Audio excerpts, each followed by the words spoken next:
Can you hear me? Yes. How are you doing today? Oh. Oh. Hi, how are you doing? I'm good. How are you? Not so bad. Um, I realized that there might have been a small mix-up. I've got to check real fast. So this is the right call, Hmm. but I think some people might have gotten the wrong one, so I'm just gonna check the options. Give me 1 minute. Okay.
Hey, Valeria, how are you?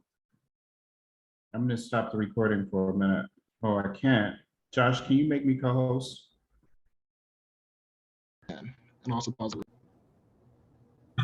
Do that, that's the business. But it's a great day because we're here, and we get to honor someone who deserves to be honored. But before we do that, I want to just ground us in this space and ask us to add our pronouns up here in your, I need to do it myself. And also maybe add the land that we're on, our indigenous uh, previous stewards of this land. And You can either name it out loud, or you can name the place that you're at, or you can put it in the chat. And I'm on Lenape land. And I want to think about a land acknowledgement as a prayer. In Braiding Sweetgrass, Robin Wall Kimmerer describes land as not a possession or an it, but as a relative, an ancestor, a cousin, our medicine cabinet. And so as we think about indigeneity and the original stewards of the land that we're on, how are we engaging and thinking about where we live, and viewing land as our survival. We didn't come from anywhere else. And I also want to take a moment to name some ancestors and invite others to name ancestors to be in this space with us. And I want to name my grandmother Goldie, but I also want to name Queen Mother Dorothy Benton Lewis, who was an elder of Nkobra, and who, as far as I know, really pushed for the idea of Reparations Sunday. And I say that also because today is the International Day for the Abolition of Slavery, and it's a UN date. And the UN in 1989, the General Assembly mandated this day as one that we should remember and be reminded of, given that people are still being trafficked, that people are forced into situations as working as slaves, enslaved people, and that is part of the legacy that many of us are a descendant from, and the legacy that still lives on in our society. And so this day also begins what we call the season of preparation for Reparations Sunday, where we invite faith communities to begin preparing for Reparations Sunday on December the 19th. And what that looks like is faith communities learning, doing deep dives into their own institution's history, their own complicity and participation in the institutions that emerged from slavery, and ways that they still benefit and from this legacy in the forms of discrimination. And so today is the beginning of this period, which along with a number of other religious leaders around the country, we've created to work toward a culture of reparations. And so I just wanted to say that before we begin. And I want to welcome Valleria Miranda-Ferrick. Am I saying your last name right? It's okay, perfect. And we met a while ago. I have your bio up here, but I'm just gonna speak about my own interactions with you and knowing you from close friendships and knowing how connected we were and adjacent in the work. And so before I do that, and maybe I want to just say one thing about this award. So this idea, Radical Truth Teller, began by one of our former co-directors, Chrissy Jackson, because we always wanted to figure out can we support activists, because in Ferguson we didn't feel supported. We felt in some ways, in many ways, unsupported in ways that could help us further the activism. And if you didn't have a big name, like, how do you get support? And so what we did was we created the Supporter Activists, where every month we would highlight an activist who is doing work in their area, their chosen area of activism and expertise, to really, like, that really was grassroots efforts or work that wasn't supported. And then that work evolved into the Radical Truth Teller, especially because in this particular moment, truth is in question by many in the public sphere. Not only is it in question, but it's part of our historic DNA. You know, one historian describes how the founders essentially decided to keep the discussions about slavery in the Constitutional Congress a secret, that those details wouldn't be released until a decade after they died. What that meant was imposing silence to maintain an order. And so it takes a lot to break out of that silence. And so for people who go about and tell the truth to their children, their students, and speak out about the things that they're encountering, is a radical act in this day, especially people who remain committed and don't necessarily get highlighted. And so we as a group decided, based on the nomination, to award Valleria. And Valleria runs Unity Circles, but also is the restorative justice coordinator and racial justice coordinator at her school in Boston. And I met Valleria in 2019 before the pandemic, so we got to actually hug. And I met you with my little one and with Caitlin, and so it was a pleasure meeting you in person after knowing how connected we were in this work. And I think we were talking about Fania Davis's, it was like drafts of her book about race and racial justice. And since then, the work of teaching youth transformative justice is the liberation work, the work that is necessary for us to dream freedom and liberation. Because if our kids aren't doing that, then it's not possible. And I always appreciate what someone told me, that if you aren't doing something to help youth in some kind of way, you need to figure out how. And so with that, I would like to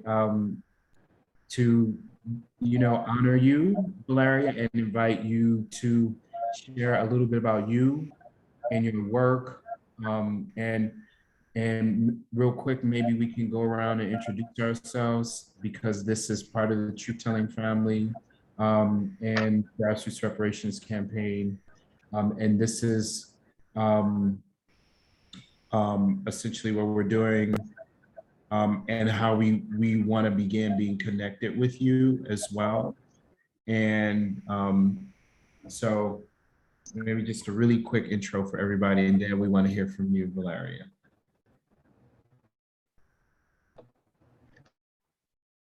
Hi, Valleria. This is Melinda. We've met before. I apologize for my surroundings. I'm visiting a son and caring for a brand new baby girl named, what's her name again? Named Una.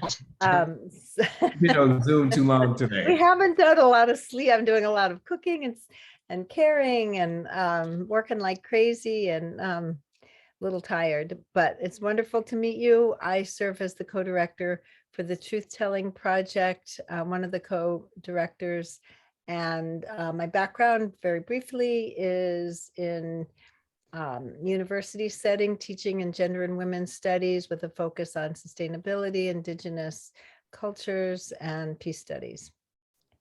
And how about you, Shirley, introducing yourself? Hi, my name is Shirley Fabre. I am the, sorry, excuse me. Excuse me. I am the co-chair for the Truth Telling Project, and also a member of Cabilio and the Community of Living Tradition. I pass it to Josh. Oh, sorry, I pass it to Latrice. Hey, Valleria, my name is Latrice. I am currently, I don't know, in limbo, but I have been working with the campaign on and off for digital a number of organizer years. for TTP. Here now. Sorry, we kind of got. Oh, sorry, screwed up Josh, that was there. my fault. I passed it to Latrice. I don't know if you heard me. Sorry. Go ahead, Latrice, sorry. But I'm currently, no, you're fine. I'm currently a PhD student working on my depth psychology with a specialization in community liberation, eco, and indigenous psychology. So welcome, looking forward to your presentation. Maybe Josh. Oh, go ahead, Josh. Okay, go ahead, Josh.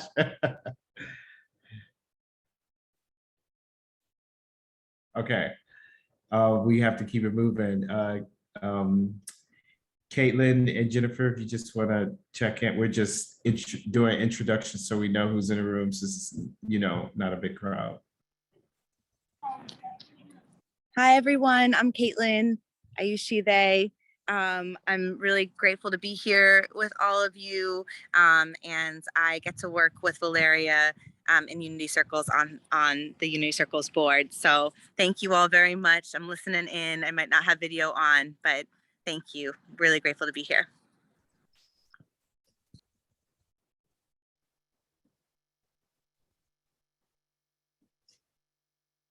Elizabeth, do you just want to introduce yourself, and then Jennifer, and then Josh, if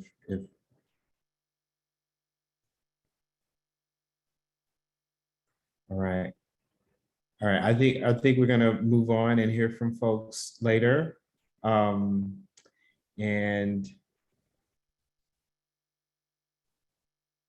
okay.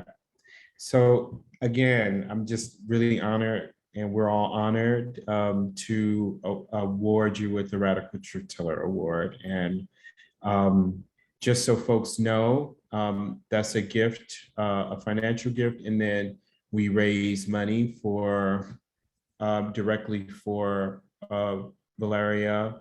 And we did it like that because often activists themselves, organizers and activists, aren't supported individually, and they're often expected to, give because you give so much to your actual organizing. So this is for you. You can designate it to someone else or another group, but this is for you. And we also raise money for you for the month.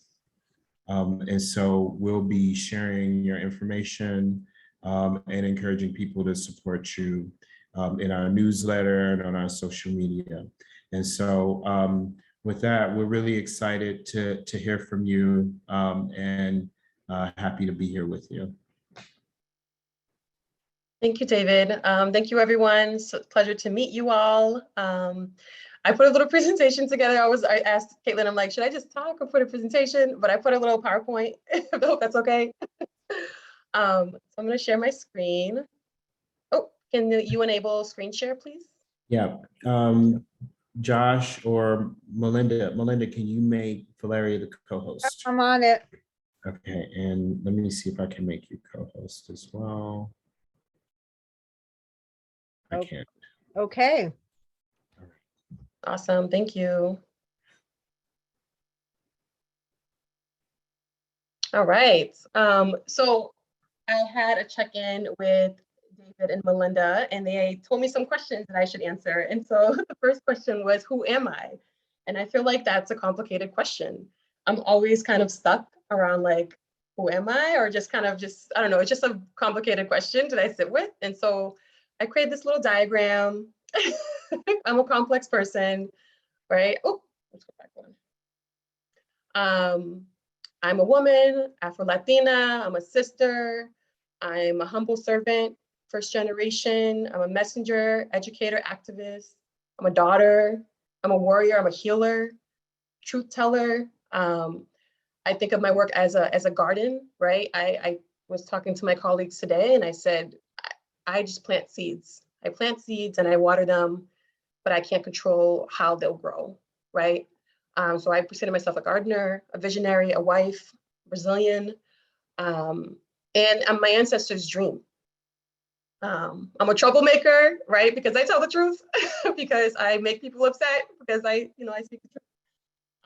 And when you do anti-racist work, you may have to cause a little trouble. So this is who I am. I'm all of these things and more. And hopefully that resonates with y'all. And yeah.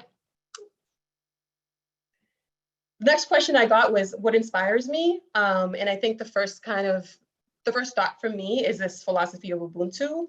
I had the privilege of doing a program called Semester at Sea in 2011. And I learned about, I went to South Africa and I learned about Ubuntu through a taxi driver, actually. He was telling me about this beautiful philosophy that basically means I am because you are, I exist because you exist. You know, when I do harm to you, I actually do harm to myself, right? When I give back, I give to myself as well. And so it's based on a recognition that we're only people because of other people. So I exist because you exist. And when I learned about that philosophy, it really resonated with me because it's already something that I believed in, but there was language that was put towards it. So this is something, a philosophy that I live and I talk about all the time. And it really shaped my world. It shaped the work that I do. So it really gave language to something that I already believed in my spirit.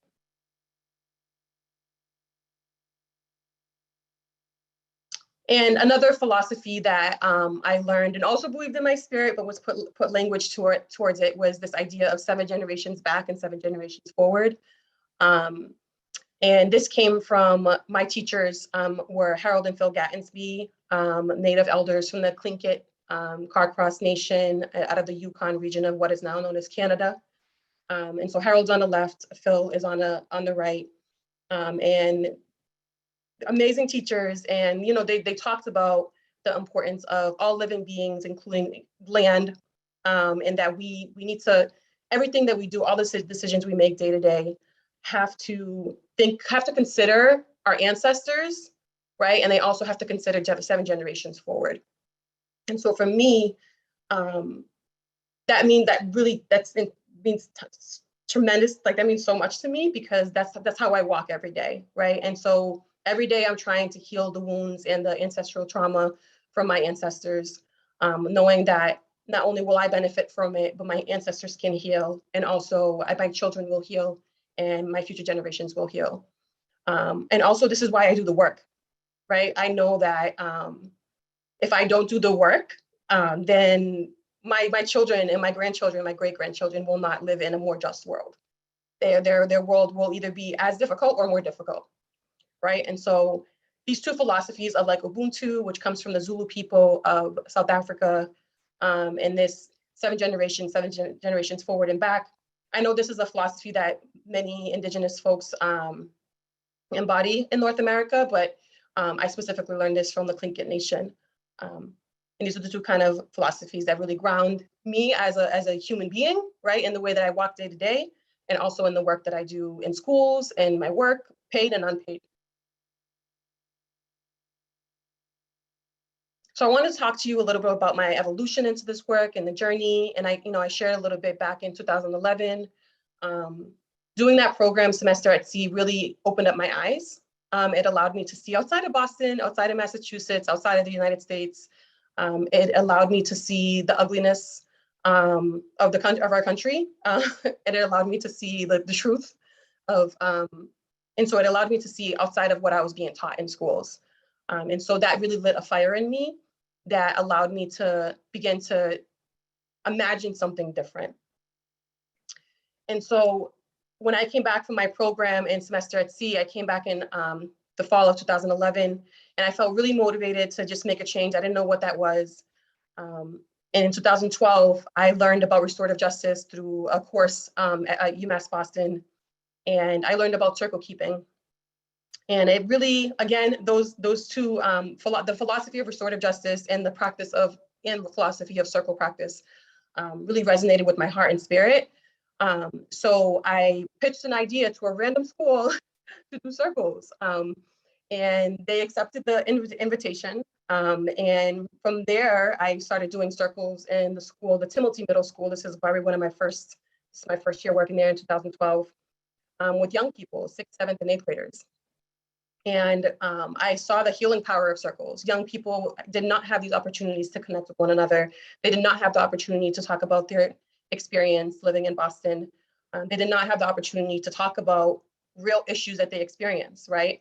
And so circle allowed them to be human. It allowed them to see each other, allowed them to bring joy in a space that, didn't have that. So as you can see, these beautiful faces, laughter. This is really where my journey began at the Timothy Middle School. And so I'm going to show you a series of additional photos of some of the work that I do, because that's the work, the smiles, the joy, the children, the young people is what keeps me going. I've been volunteering, I still currently volunteer since 2012. And then my organization became a nonprofit in 2018, but I'll get to that. But since 2012, I've been volunteering my time, my energy, my spirit to this work, because I've seen the magic happen. I've seen the healing happen, and I see the importance of the work. So fast forward to 2018, I started to do work in several schools, and I found that I was doing circles. I was having undergraduate students do circles, but then I realized, like, this is great, but the students should be doing the circles, right? And so these are 2 5th graders leading a circle with 3rd graders. And so I started to teach the young people in the schools, right? Like, y'all don't need outsiders to come in. Do the circles yourself, right? And so, so I've had some young people as young as 8 or 9 years old leading circles with kindergartners and 1st graders. And that's so beautiful to see. It gives them leadership opportunities. It gives them opportunity to just like be in practice. And just builds a lot of skills, and a lot of a lot of healing happens. And then this is, I put the dates here because you're gonna see pictures with no masks and pictures with masks. So I just wanted to decide which were pre-COVID versus post-COVID or in COVID. So this is one of the directors of Unity Circles, Valleria, and I co-created a curriculum called Strength and Sisterhood. There's a need for young women to be in circle, to be in community in a very intentional way, in a holistic way. And so we built a curriculum around that. And these are just some photos and some captures of kind of the success and just kind of the joy that has come out of this experience with some of the young people.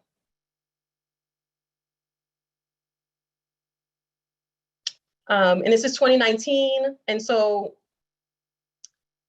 first started off doing circles in schools, as I mentioned, and with the support of undergraduate students. And then I started transitioning with more schools and training students directly in the schools.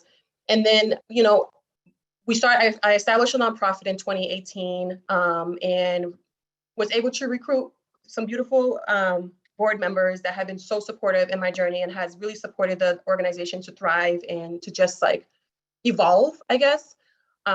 And something that has evolved since the board members have joined Unity Circles is this idea of intergenerational leadership. And so I thought this picture really captured kind of our intention. I believe that young people have power and wisdom, and so do elders, right? And I want to make sure that we're uplifting elders in their experience as well, right? So like we all have so much to share, and we just have to provide more opportunities to be in that space. And I had the woman with the hat, that's Janet Connors, She was one of my first Circle Keeper teachers as well. And she's looking down at one of the board member, Mariam's daughter, and they were having a conversation. And I thought that was really, a really beautiful and sweet capture. And I have Caitlin, I have your parents there as well. And so it's just like a beautiful representation of how the work has evolved and continues to evolve. And then it's evolved in 2020. I started to focus my work. My work was primarily restorative justice in schools. And then it started to evolve as you know, I got to learn more about transformative justice. We realized that we couldn't just do work within schools and systems, because the schools and systems themselves are really can be really harmful and very hurtful. And so I saw there's a lot of potential, but there are a lot of limitations doing this work in school. And I think that's something that I continue to like struggle with. And so in 2020, we developed, Dara Beyer developed the Transformative Justice Practitioner Program, where we had young adults learn about transformative justice and to apply it in their own lives. And so these are some of our transformative justice practitioners in action in the community, doing some youth work during the pandemic in 2020. And so there's some laughter, there's some joy. I love seeing laughter and joy, especially during a time that, you know, there is not a lot of joy. And so these, I just want to show you some images. In 2020, the majority of our time, the summer of 2020 was virtual, given the conditions. And then in 2021, this year, this past summer, it was hybrid. So we had virtual and in person, and we got a beautiful opportunity to visit a farm that Dara Beyer, she's a board member on the far left, was able to, we had a retreat at her farm. And so it was a beautiful opportunity to like lean into abundance and to just see the abundance of land, abundance of food, abundance of care and love and joy. And so that was a beautiful way to like, to be in community with one another. And here's Harold and Phil as well. They get to visit virtually because they're in Canada. They visit our cohorts and also share their wisdom. We definitely do our best to center their experiences, because that's kind of the work. Our work is rooted in their lineage, right? Our work is rooted in their ancestors, and so we always to make sure that we give them the credit where it's due. And then I just wanted to, I know this is awards for me, but I wouldn't exist without like my organization, and the work that I do wouldn't have evolved without my board. And so Caitlin, you're in there. And there's Zara and Sophia and Mariam. Like I said, the past 3 years, it has evolved tremendously in ways that I probably wouldn't have imagined in the past. This organization has been volunteer-led since its inception, and I know for a fact I would have not been able to do any of it without the volunteers, without people supporting me since 2012. This work is really hard, it's really difficult, and I just have so much appreciation for everyone who's kind of supporting me in my journey and continue to support me in my journey. So I just wanted to make sure that, you know, as I'm talking about this award, that like I'm also talking about the people who have brought me here, right? Because I'm nothing without them. This organization is nothing without the people beside me doing the work. So that's a little bit about my work. Yeah.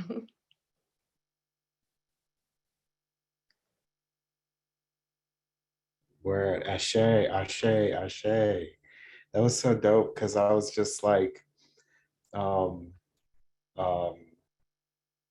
really excited about like seeing your trajectory. But I want to maybe open us up to some questions. Thank you for that beautiful share. I'm up making tea because my throat is all like, you know,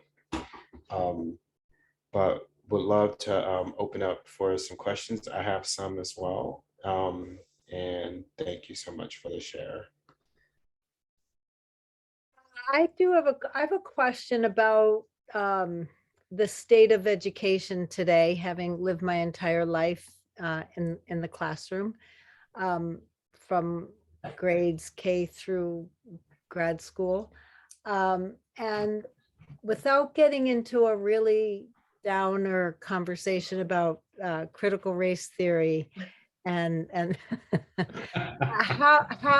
how can, so we're not going to go there, but what I am and because I live in New Hampshire, just, you know, an hour north of you, I'm curious how Boston Public Schools, how you feel being, what's the climate, how you feel being in Boston Public Schools, how the environment is welcoming.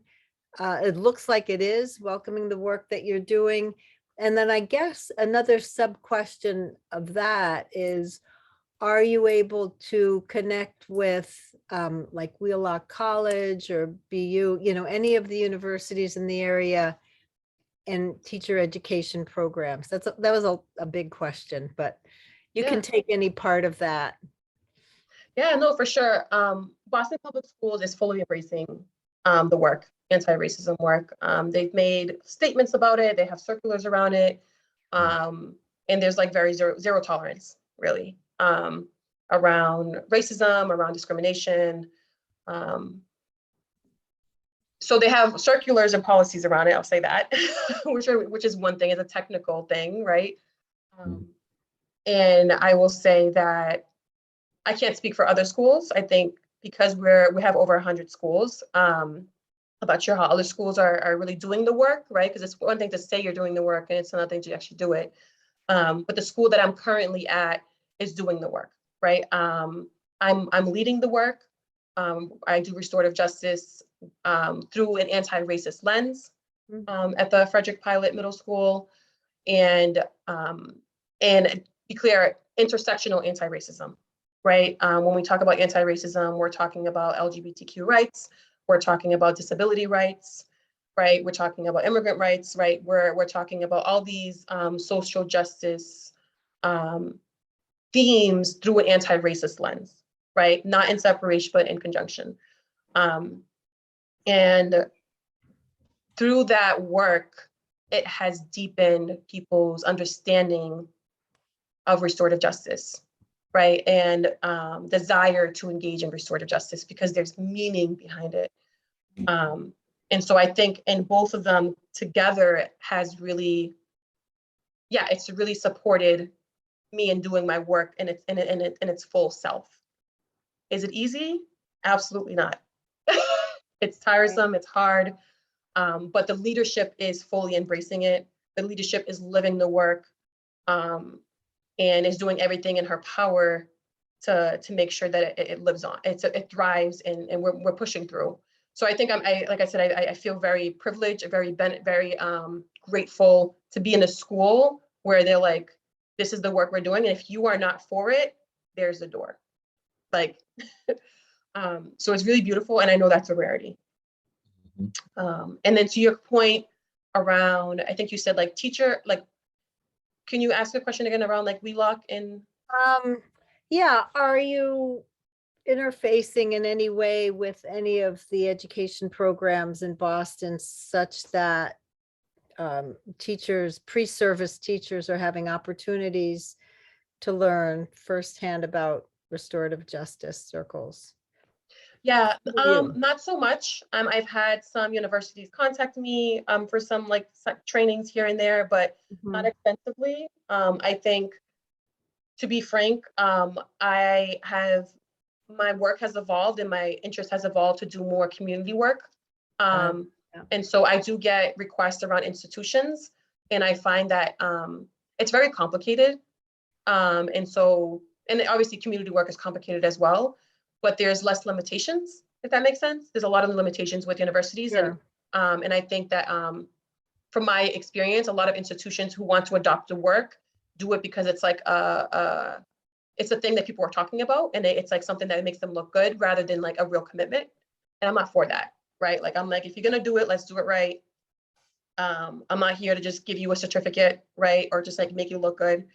And so I think that's kind of like a sticking point for me. If you're not willing to really do the dirty work, then don't waste my time. Even if you're trying to pay me money, right? Like I'm not, my energy, my spirit, that's not enough, right? Sure. So.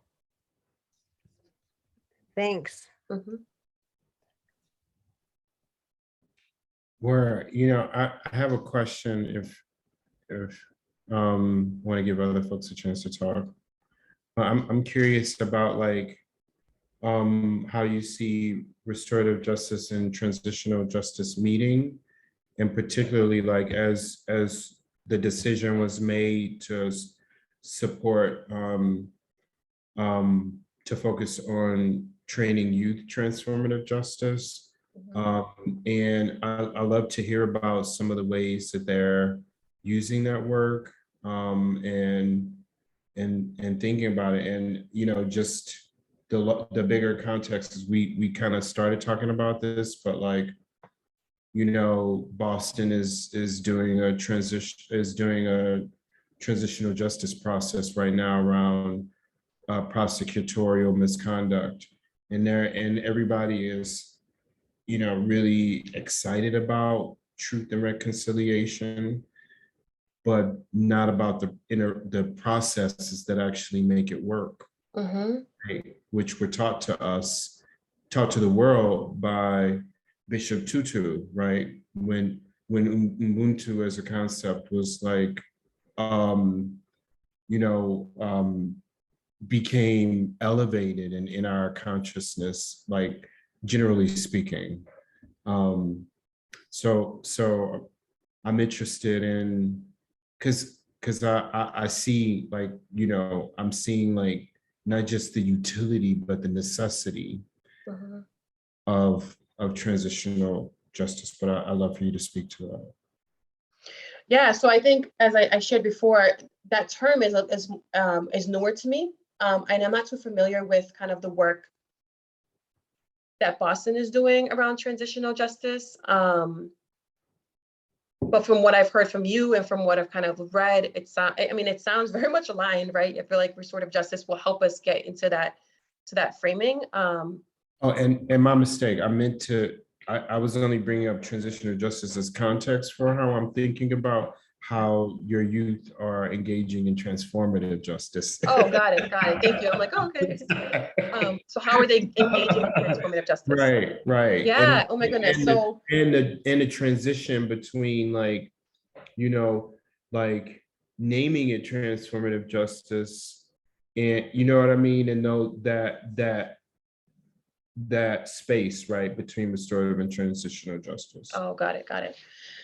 So to be frank, like we just had a fundraiser a couple weeks ago, and the young adults were talking about their experience with transformative justice. And what I really appreciated about the panel, and I can share with y'all too if you're interested in watching it, is they talked about how it starts with themselves and how they are deeply trying to unpack the abolitionist like way of being. Because we all have it. We all have carceral, the carceral, they're trying to unpack their carceral mind. That's what I meant, carceral minds. Because if we're trying to be abolitionists, it has to start with ourselves, right? We have to understand how our mind goes towards revenge, right? And towards punitive measures so quickly because we've been ingrained by the systems, by the culture, by everyone to be in that way. And so I really appreciated that, because they were just like, dang, how do we do this work out here in the community when our minds are so punitive and so carceral, right? Like, how do we, and so they were just really talking about how difficult that's been, right? And like how this analysis has really, one of the participants talked about a rebirth, a death and rebirth, right? Like dismantling, just like, yeah, decolonizing our minds. Like you have to burn it, we have to kind of burn it before we repair, before we like rebuild, right? So I think that really resonated with me, and I think that's something that I'm constantly also thinking about in my life and my work, right? Because I think when I'm really upset or really, you know, activated, especially when there's injustice, I get really activated when I see injustice, when I experience injustice. It just takes me to a different place. I go towards a carceral mindset. I'm like, all right, bye, or like a cancel culture, like you need to get out of, right? And so that's also not healthy either, right? And so that's something that I've been thinking about a lot. Yeah, I don't know if that answered your questions, but. Where I mean that's exactly what I was thinking about. Like how do we build something new if we haven't abolished a cop in our head? Yes, exactly.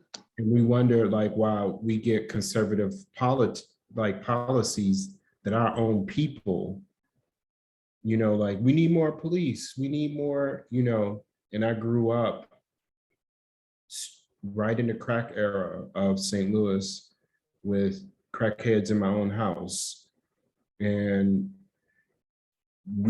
it was immediately, we were unsafe and all we could think of was the police when it was a larger system that they protect is why we were in that situation. Mm-hmm. And so for me, I'm interested in transformative justice and restorative justice as like how we hold and build communities like in a real way. Yep. That like we saw when COVID hit, all of these mutual aid networks popping up. That's part of restorative and transformative Absolutely. justice. Absolutely. Or when the society is unwilling to feed and provide like community needs, like what is it to like that people have access to leadership? And so I think is so dope. And love to hear more questions. And maybe we'll take one more question.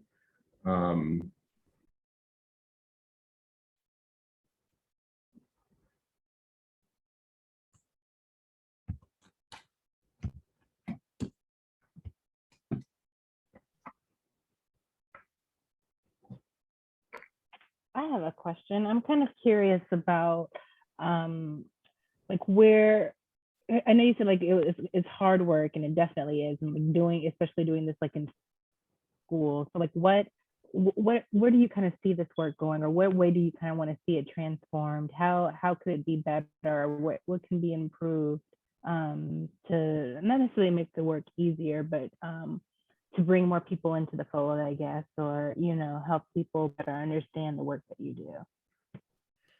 Such a difficult question. I'm like, I don't even know how to answer that. How to make it easier? I don't know if it'll get easier because we have so much healing. Oh my goodness, we have so much harm and hurt and pain. Like that's what makes, to be honest, that's what makes the work hard.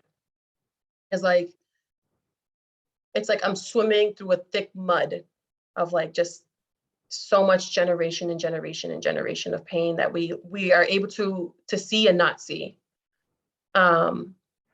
And so I think what comes up for me, and I don't know if this is your answer to your question, but I'm just, I'm speaking from spirit right now, is like, I feel like healing, that's what will make the world easier, the work easier, is if people are committed to their own healing, right? I just feel like, and just like the willingness to see something different, to get out of their heads. I think we're so, we work from a place of fear. And I think that's why transformation is hard, because it's different. And when I think about transformation, I think of like an abyss, kind of just like darkness, right? Where it's like the unknown, right? And there's so much beauty in that, but there's like fear. People are afraid of like the dark.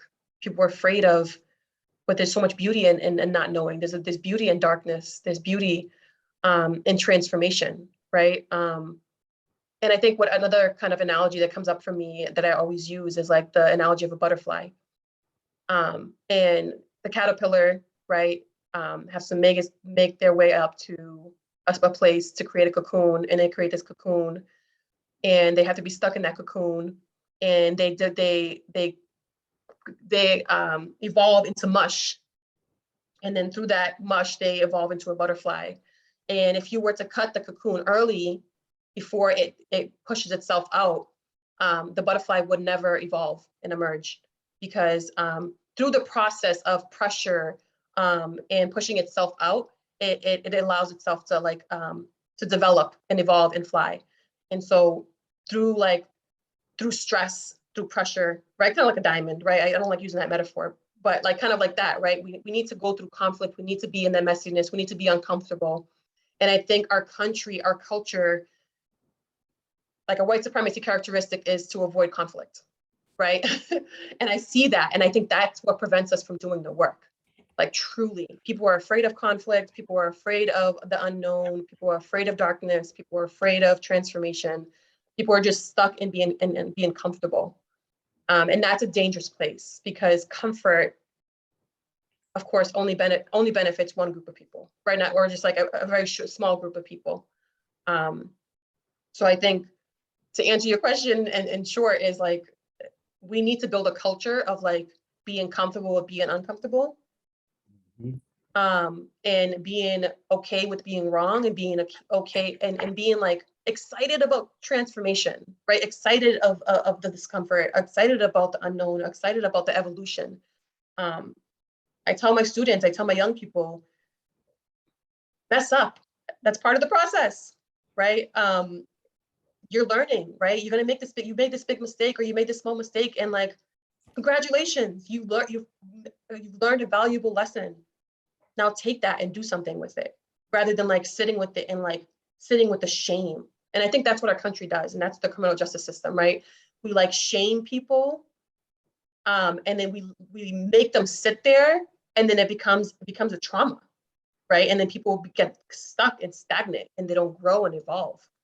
So I think we just need to change the culture of like conflict, change the culture of change, right? I think we're very stagnant as a nation, and very resistant to change. That's what's up. That's real. All extremely powerful, and I deeply appreciate your words. We all do. Can we all just thank Valleria and Valleria? Can you give us your Venmo, PayPal, ID right now? And we're going to try to bless you, and then you got a check coming in the mail. And if you haven't already gotten it, but we deeply appreciate your work. We honor your work. We honor you. And we thank you for your contribution. And we hope that we thank you for this learning that you brought us today.